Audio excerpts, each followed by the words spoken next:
알렙루야. 안녕하세요. 전 알렙TV의 알렙 목사입니다. 제가 이전 시간에 한국 교회에 싸움이 많은 건 소망이 없기 때문이라 라고 했습니다. 천국에 대한 소망이 없는 것, 그게 싸우는 이유 중에 한 개, 소망이 없으니까 사랑이 없기 때문에 싸운다라고 이야기를 했어요.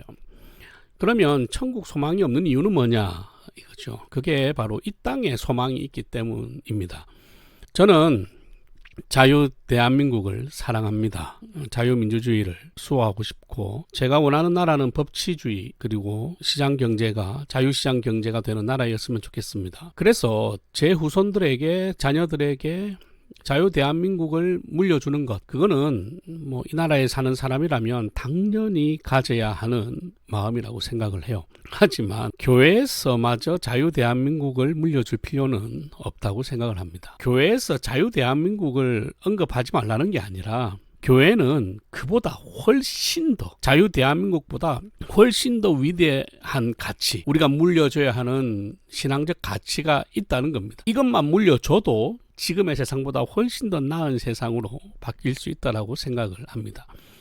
그게 뭐냐 하면 어른들이 사랑하는 모습을 보여주는 겁니다. 똑같은 말이지만 여러분, 적어도 있잖아요, 우리 아이들이 우리를 보고 자기들이 다니는 그 교회를 봤을 때 밖에서는 치고받고 싸우더라도 교회 안에서만큼은 절대 싸우지 않는, 약한 자든 나쁜 놈이든 착한 사람이든 민주당이든 국힘이든 누구든지 교회에만 들어오면 예수님의 사랑을 배우고 복음을 듣고 변화되는 것을 보여준다면, 여러분, 그것만큼 위대한 유산이 어디 있습니까? 그걸 우리가 물려주도록 노력해야 되는 거 아니에요? 그게 진짜 교회가 물려줘야 되는 유산이라니까. 내가 부모로서 이 땅에 대한민국의 시민으로서 자유 대한민국을 물려주는 것도 맞지만, 교회 안에서는 그 적들이 만나서, 원수가 만나서 사랑하는 모습을 보여줘야 된다고. 그게 이 아이들에게 성경을 가르치는 방식이고, 성경을 보여주는 방식이고, 복음의 능력을 보여주는 방식이란 말이에요. 그러면 왜 자꾸 자유 대한민국을 물려주려고 교회 안에서까지 싸우냐? 하나님의 주권을 인정하지 않기 때문이죠. 여러분, 맨날 듣는 이야기가 뭐야? 모든 역사의 주관자는 하나님이시다. 그래, 믿잖아요. 그래, 말하잖아. 그런데 왜 하나님께서 우리와 함께 하시고, 우리 과거 선배와 함께 하시고, 우리나라를 독립시켜 주신 그 하나님, 그리고 이 땅에 경제 붕을 일으켜 주신 그 하나님 믿는다며? 근데 왜 우리 후손들에게 역사하실 하나님은 믿지 않느냐 이거지. 왜 과거의 하나님, 현재 하나님은 믿으면서 왜 미래의 역사하실 하나님은 믿지 않느냐는, 왜 미래의 역사하실 하나님을 네가 대신하고 있냐 이거지. 물론 하나님은 사람을 통해서 일하십니다. 네, 그걸 부정하는 거 아니에요. 교회는 뭘 해야 되냐, 계속 이 이야기를 하는 겁니다. 세상이 정치 가지고 싸우는 거 당연한 겁니다. 그리고 우리가 정치에 관련된 사람들 중에는 나가서 싸워야죠. 나가서 싸우세요. 그러나 교회는 뭘 해야 되냐 이겁니다. 밖에서 싸우던 사람이 안에 들어와서 사랑해야죠.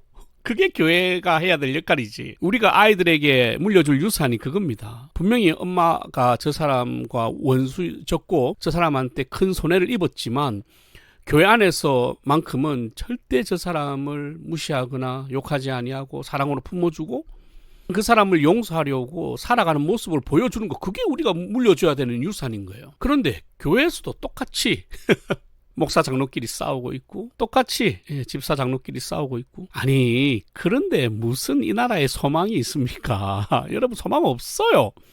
아니, 우리 아이들이 교회에서 맨날 어른들이 싸우는 것만 보는데 무슨 소망이 있냐고. 앞으로 우리나라 소망이 있을 것 같아요? 없어요. 여러분, 기대하지 마세요. 이 나라에 소망이 있는 게 아니라, 소망이 있다면 그 유일한 소망은 하나님의 은혜밖에 없습니다. 우리 아이들이 보고 자란 게 다 그거예요. 교회 안에서 정치질을 하고, 교회 안에서 어른들끼리 싸우고 욕하고, 그런 모습만 보고 사는데 우리 아이들이 무슨 신앙인으로 자랄 것이며, 얘네들이 커서 똑같이 예수 믿으면서 그 짓을 할 거 아니야. 보고 배운 게 그거밖에 없으니까. 그러면 앞으로 안 변한다니까? 그러면 어떻게 해야 되느냐? 어른들 지금부터 빨리 다 포기하고 내려놓고 서로 사랑하는 연습, 사랑하는 훈련, 천국을 소망하는 훈련, 천국을 가르치는 훈련, 소망을 가르치는 훈련, 내세를 가르치는 훈련, 복음을 전하는 방법, 전도자로서의 키우는 방법, 이런 걸 가르쳐야지. 그걸 우리 자녀들에게 믿음의 유산으로 물려줘야 되는 거예요. 그걸 물려주지 않는 한 한국교회는 자유 대한민국이고 나발이고 절대 안 변한다. 사회주의 사회로 오랫동안 갈 것이다. 이거 빨리 물려줄 생각을 하고 교회가 바뀌어야 된다. 제가 계속 강조하는 겁니다. 여러분, 저는 확실하게 좌파가 아니에요. 저는 좌익 사상은 굉장히 싫어합니다. 반대하고 거부합니다. 이러한 관점에서 또 앞으로 뭔가를 좀 이야기를 할 겁니다. 근데 그 전에 계속 이야기하지만 우리의 적을 다 없애야 이 세상이 좋아지는 게 아니에요. 적을 품는 게 답이지 적을 없애는 게 답이 아니다. 여러분 국회의원 중에 최록강인가 하는 사람이 그런 이야기를 했지 않습니까? 이 찍들을 다 죽여버려야 이 땅에 민주주의가 실현된다. 여러분 그 사람이 실수로 한 말이 아니에요. 그들이 가지고 있는 기본 사상 자체가 그거야.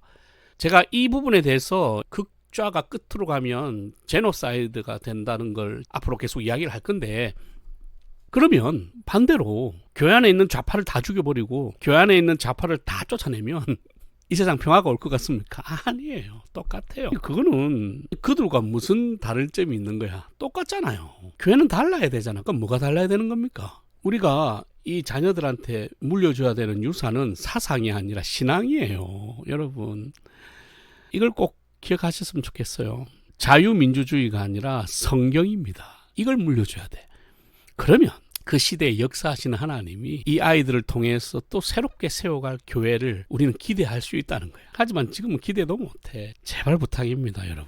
우리가 물려줘야 되는 유산, 교회 안에서 신앙의 어른들이 다음 세대에게 물려줘야 되는 유산은 원수를 죽이는 세상이 아니라, 원수를 처단하고 죽이는 교회가 아니라 원수를 품고 사랑하는 교회, 이 신앙을 물려줘야 된다. 우파, 좌파의 사상이 아니라 성경이라고 하는 하나님의 말씀을 물려줘야 된다. 이 기본 원리는 잊지 않으셨으면 좋겠습니다.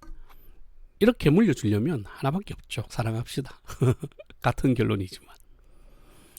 알레루야.